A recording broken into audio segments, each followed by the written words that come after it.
Yamine, Yamitan to bet in a dollar, and okay, not about chorus, but we have to repeat the chorus. Yeah, it's simple and easy. Yeah? I'm not used to freestyling, but I have to do it, innit? Yeah? Ana bandela. Toji musapi abomoko, Yami bale, Yami sato, Yami nei. Yamita no yesito beti na tolo na bwakili kolo zogi yuza kola boye kende musika na ngae. That's the chorus, but obviously I'm gonna start from the start, yeah? Alright. Kongo moka ya Lumumba, Kongo moka polo na yokito, ata musali ne magita o bubuluka bo baby sa Kongo ye boko koka Kongo te bo moto ya sala Kongo e azako likolo ye wana zame pungu la mayaba Kongo le yangona lobi tozwi mosapi ya bomoko yami bale yami sato yami nei Yami tano yasina beti na tolo na wakili kolo sokieza kola bokende musika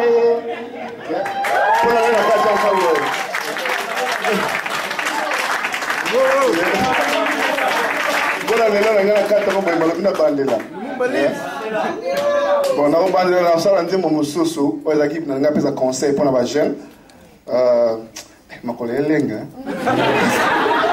Miss Labino como bangsanga. Dès que le coco là, bien le bolingo, faut na continuer toujours. Et ça qui anzemo na koma ki amo 4 semaines passées que l'on a fait concert na chaîne. Yeah. Okay boy. Mokaya Congo Mokaya Congo. Biso bajene na libanda ye toluka tosangisa maboko ye tochango likolo ya mesa poto bongisa mboka na biso ye moka ya Kongo biso bajene maoyo tosana libanda tocha maboko na mesa toluka tobongisa Kongo ye Kongo mboka bakoko ye Kongo kanabiso nyasa Kongo muka bakuko ye Kongo muka ya biso bana Kongo muka ya biso bana Toluka to sangana Toluka to sangana maboko Toluka to sangana Toluka to sangana Toluka to sangana Toluka to sangana Toluka to sangana Ozala muluba mutotela Ozala mutapa Kongo Odoza biso na biso Se biso na biso Ozala moto ye kwaterai Ozala moto se ya plasi nini Biso na biso Biso na biso Biso na biso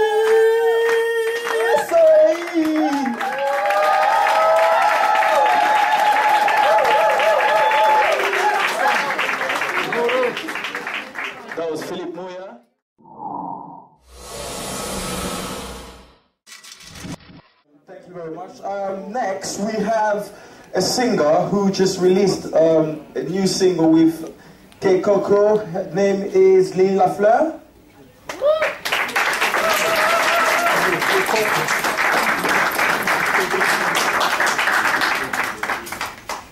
Hey everyone.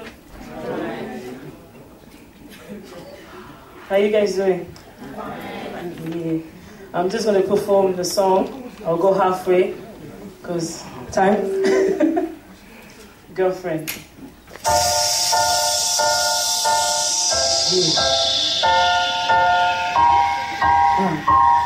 Any strong ladies in the house? I want to hear you. This is your song, yeah?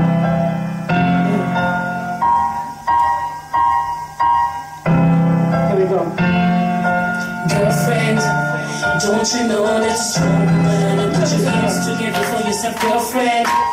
Don't you know that you're strong woman? So keep your head up high. How do you feel like?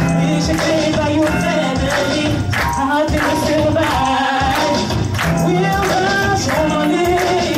How do you feel about without your children? How do you feel about who did abuse your sisters? Let me see your hands. Put your hands together for yourself, girlfriend. Yeah, don't you know this is so woman? Let me see your hands, girlfriend. Don't you know that's a strong woman? Now put your hands together for yourself. Don't you know that's a strong woman? When you tell me that I'm a single man, every day I spend with you, you taught me so much more. Oh, mama, got your life. My heart's crying for you. Oh, joy, cause you know I know that we survive. That's my sister. Don't you know that's a strong woman? Put your hands together for yourself, girlfriend. Don't you know that's a strong woman? So keep your hands by girlfriend. Don't you know that's a strong woman? Put your hands together for yourself, girlfriend. Don't you know that's a strong woman? Yo, yo, yo, DJ. That was Girlfriend, that I've released in January for Women's Aid England and my own charity, Girlfriend Foundation for DR Congo. And the story behind it is that I came out of rape and domestic violence, and that's the reason why I wrote the song. Just a little bit quickly. I've got a track that I did with K-Coke. He's the first British rapper signed by Jay-Z, and we recorded a track together last year, and the video actually is coming out next week. And then I've got an upcoming single entitled Midnight Relaxation, which is coming out for the summer, with John Legend's cousin, Grand House. And I'm going to feature also on his mixtape produced by Kanye West and John Legend. So that was me, the other floor. Thank you.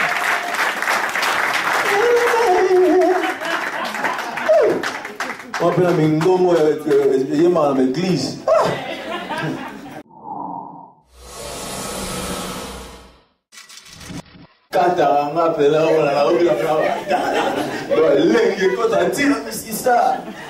Bon, you already know who he is. I don't have to say the name, but ladies and gentlemen, please welcome Eddie Kadi.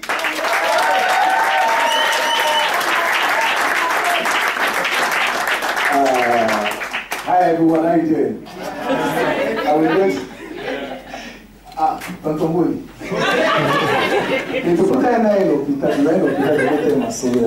I'm going to speak in Lingala and English as well.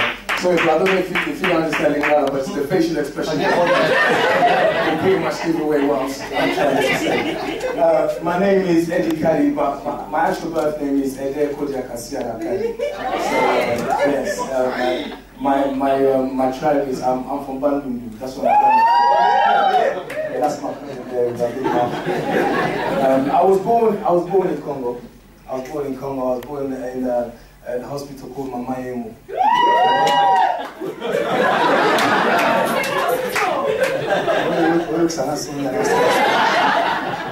So, but you know, I was in Congo until the age of 8. My parents had me very, very, very young. You know, my parents were not very, very, very young, but quite young. They were 18 years old, both of them. My dad was about to start university, and my mom was from a family who didn't really like my dad. So it was that kind of situations. And then once my dad had me, his dad, they said to him, you know what, I'm not going to pay for your university fees. Go out there and just fend for yourself since you want to be a father. So my dad went out there and he became a businessman. He had to make it work. He had, he's a young man. He also had a child. A couple of years later, he had my sister as well. So he was doing a lot of traveling before we came over to the UK. Eventually, he found himself in the UK. You know, the family, you know how it works in Congo. That's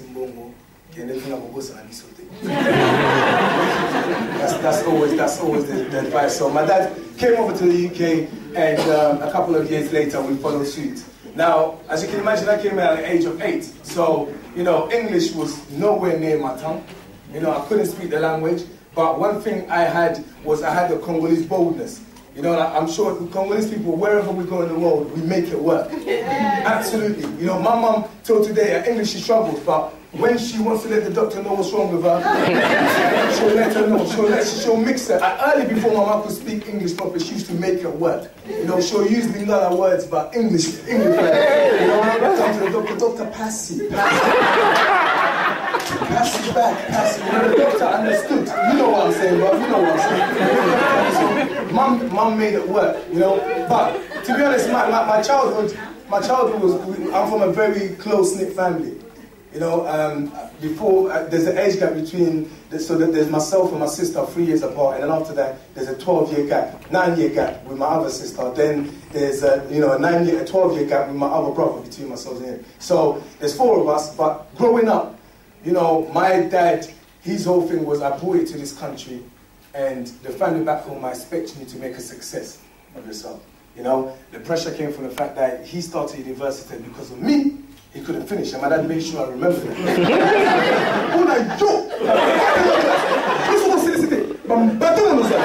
So I used to get all that as I was growing up, you know. And obviously, my dad he didn't go to university. So, you know, he was a mechanic at one stage, he was a cab driver at another stage. And I remember the day, you know, I got my GCSEs, I had some really good GCSEs. And then I went to do my A-levels. And when you get good GCSEs, you want to show up, you want to pick courses that you feel that, you know, I've got A stars, I can do physics. Mama and I. After a year, you know, it didn't work out for me, and I had to change from physics to media studies. I did one of my A-levels, and just before I got to university, my dad said, you know, I didn't want to go uni, right? I wanted to be a football player. I got my best friend there, he's actually my brother there. We know he's Congolese as well, but he's mixed Congolese. But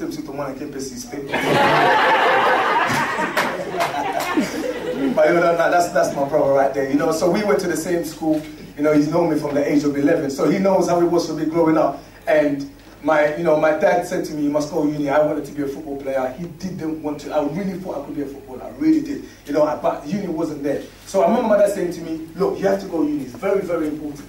And I kind of, you know, I didn't say, I said it to my sister, because my sister was always the brave one in the family. And I said to her, he's saying, you know, telling me to go to university, as he looked at his own CV. So my sister goes, why don't you tell him? I said, no, you tell him. So my sister did. My sister said to my dad, do you want us to go to university? You haven't gone to uni yourself. Hey, my sister has a mouth, you know, hey, she gets away with it. Me, my sister, she gets away with it. So she said that to my dad, and my dad said, okay. And he didn't say anything for a week. And a week later, my dad came back to us and he said, right, I'm going to university. You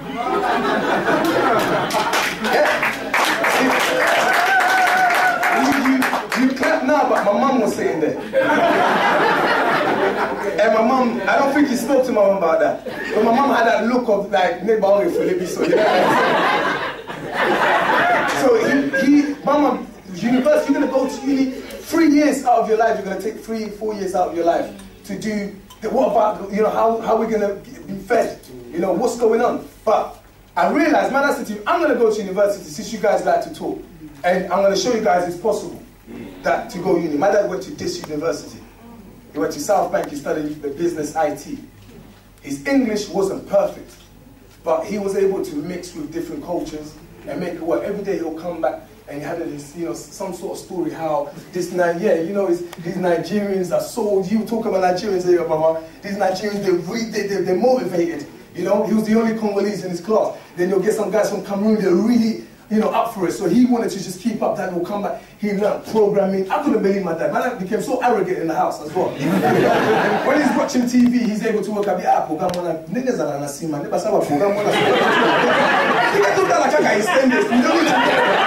going on in the background? You don't need to know. But that's how my dad became now.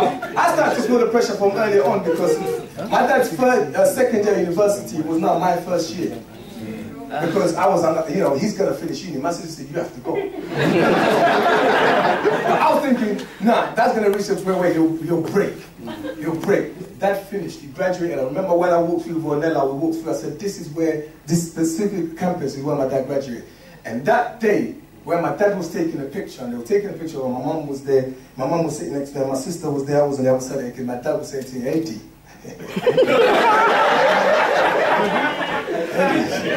T'as la photo en appui. Oh, il m'a gagné une photo there. So I was under pressure for 2 years. I had to finish university because my dad graduated. He put that picture right in the middle of the house. I had to finish. I had no choice because by the time I had finished, he sent all the pictures back home, and everyone started asking, "What about your son?" My dad made it clear. He said, "Don't worry, he has finished in my mind. He's gonna finish." Now, my first year of university was, I'm up about a bit. I don't know if there's any first year people that have graduated, gone to uni, you get excited, freedom. I was out of my house, I thought, this is amazing. And it was during the first semester when all my results were like 39%. You need 40% to 39%. Not even 37 to know I'm 39. Just got to show me you're close but not close enough. The results got to my dad. He called me to have a conversation. Henry will tell you that, Bruno will tell you when we were young, if my dad wouldn't hit me. Man, we're not gonna lie, it's now. When my dad speaks, you feel the pain. You'll sit me down for 4 hours. And that gave me that long Congolese speech. And it always started with, be so plastic, as in when we grew up. And my dad is from a family of 28 kids. Oh! Mais pourquoi la vie so?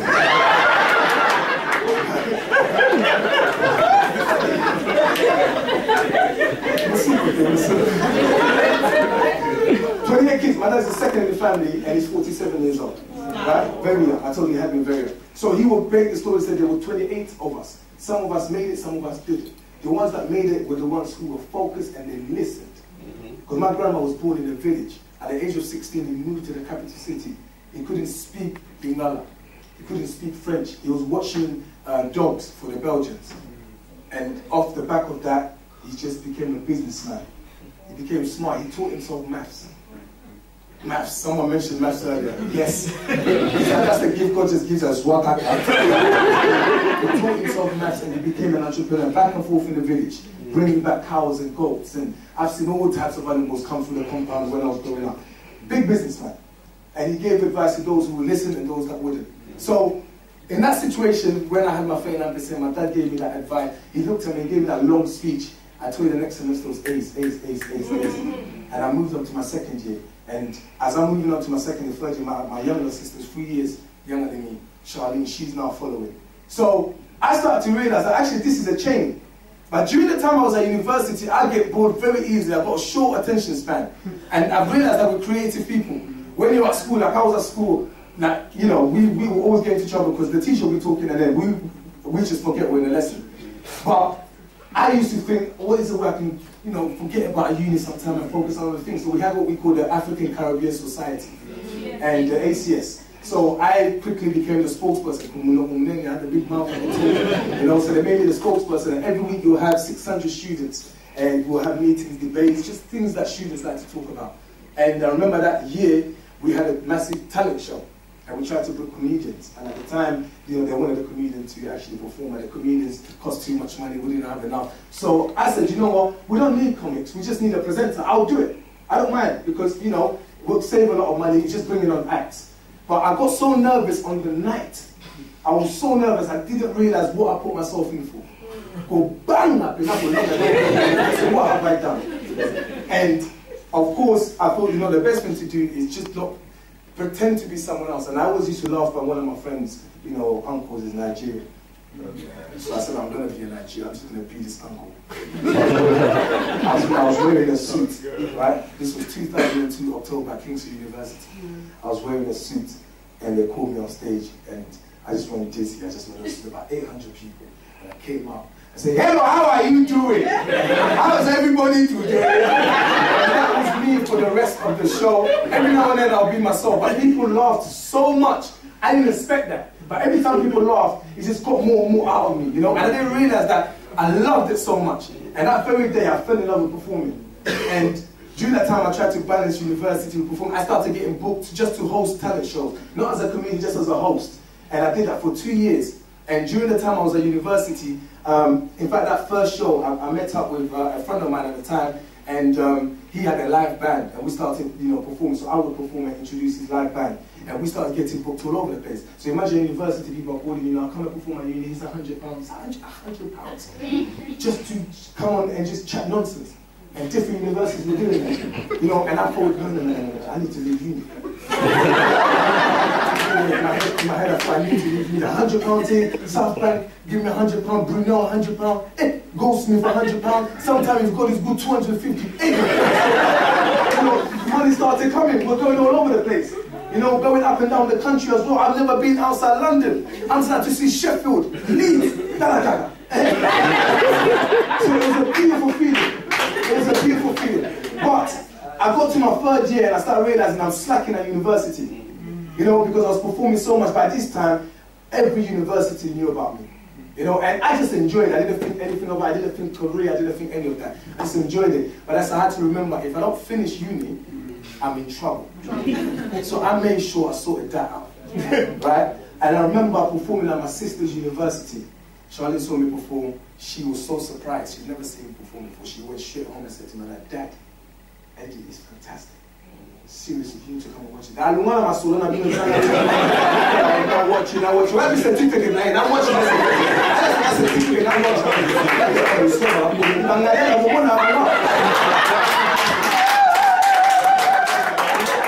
Dad didn't want to know. Dad didn't want to know. It didn't make no sense to my dad. It didn't make no sense to my dad. Right? So what ended up happening was I finished uni and we were performing so much and I went through this stage where I had a chest infection. So this was 2005. I had a chest infection and in fact I didn't realize, I just thought I had a cold.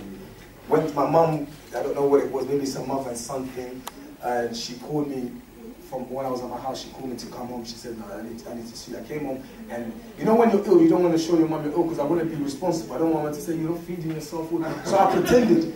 I fell asleep. It's when I fell asleep, I was sweating. My mum took me to the hospital. When I got there, the doctor said, if you came a day later, this boy would have died. Because what I had was, it was a chest infection where in my lungs, there was a bacteria that was secreting fluids. So my lungs were drowning. So if I walk from here to there, it's like doing a marathon. See, it was also coming, it was like doing a marathon. That's what I'm fine, I'm happy now. I'm fine. But it was a marathon, literally. I was in the hospital for 2 weeks. My friend there would tell you every single day they came, everyone was in tears, people thought, and I had a tube attached to me, and this tube would secrete fluid every 2 hours. It would be so much. At that time, when you're in a hospital bed, that's when you remember there's a God. That's when, all time, but that's when you remember. My dad came every day, he would preach to me. My mom would come every day, she would sing all the Congolese songs from back in the day. Those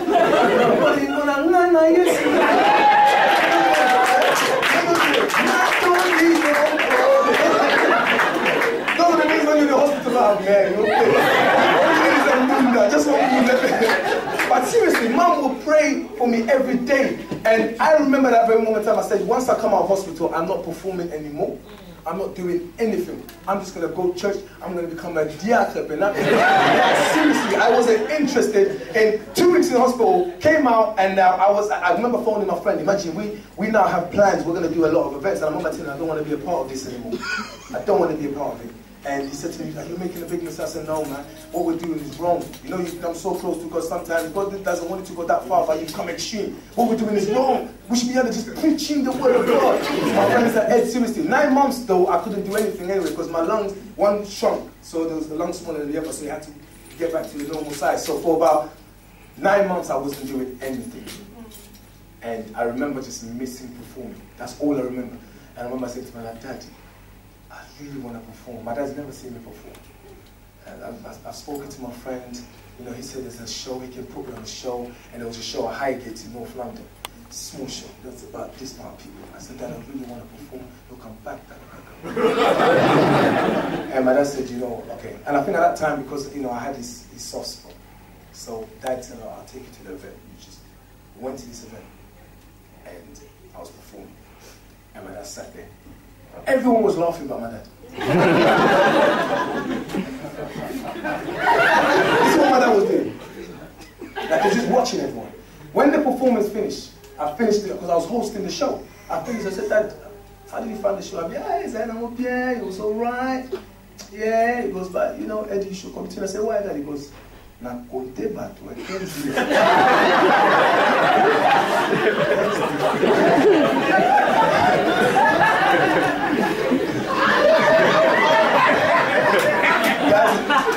Guys, from that day on, that's all my dad does. So if I do a show of 500 people, and I finish, and I come back, my dad will always leave early. And if I come back, my dad is at the top of the stairs. I try to know they keep behind.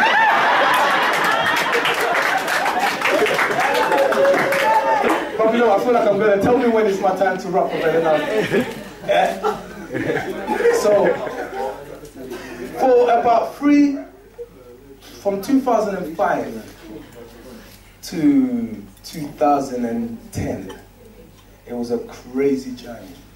Because at 2005, I finished university, my friend, so imagine I performed now, my dad's allowed me to perform no more. I'm starting to perform like events, there was more African events. Like the Ghanaians, they'll be doing massive park events. Nigerians will be doing massive events, so Nigeria Independence, you get 2,000 people. I'll come out and be performing, and then this guy who had owned a TV station, one of the new Africa TV stations called Passion Television, he got me involved, but because of my degree, he wanted me to do more editing in the background. So I started doing that for him, and eventually found out that I do a bit of comedy.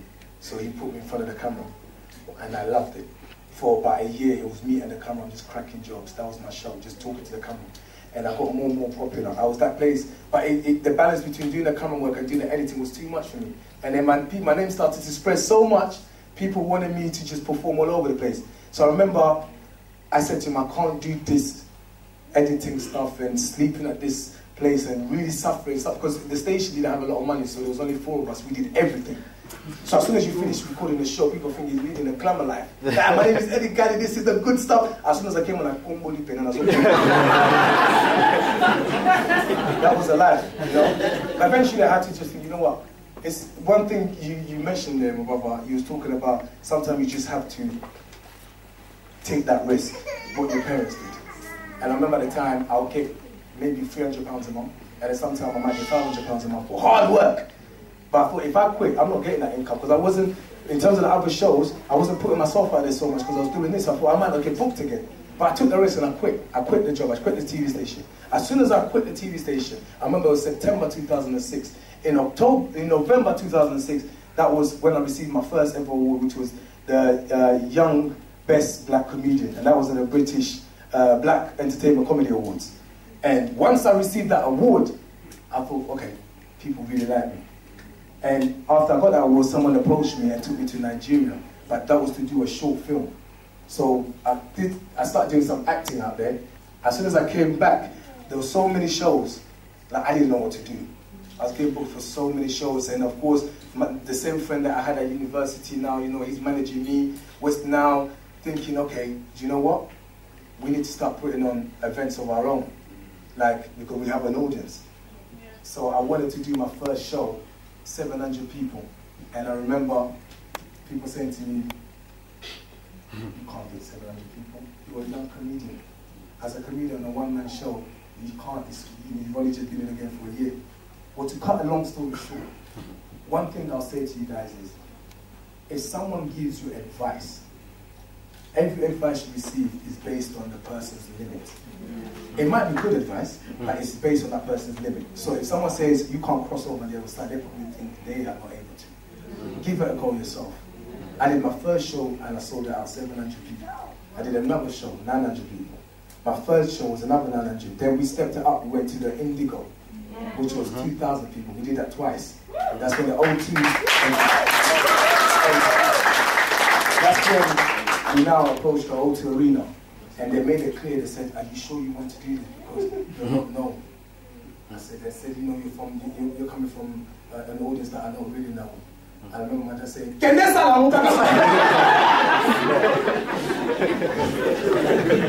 these people, they love to put people down. And we went for it. For 9 months, we promoted. BBC said you can't do it. ITV said they can't do it. Channel 4 said the same thing, but they didn't realise that they were promoting as they went along. Got 12,000 people in at the O2 Arena. What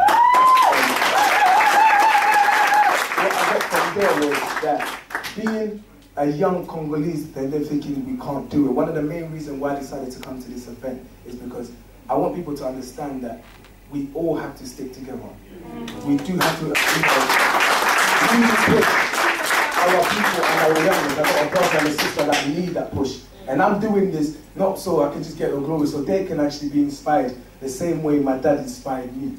Now I now work as a DJ at a station, one of the biggest stations in the country that I grew up watching. Being a Congolese, there is no excuse for anybody. The Ghanaians and Nigerians have done it. Why can't we do it? Thank you very, very much.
Welcome to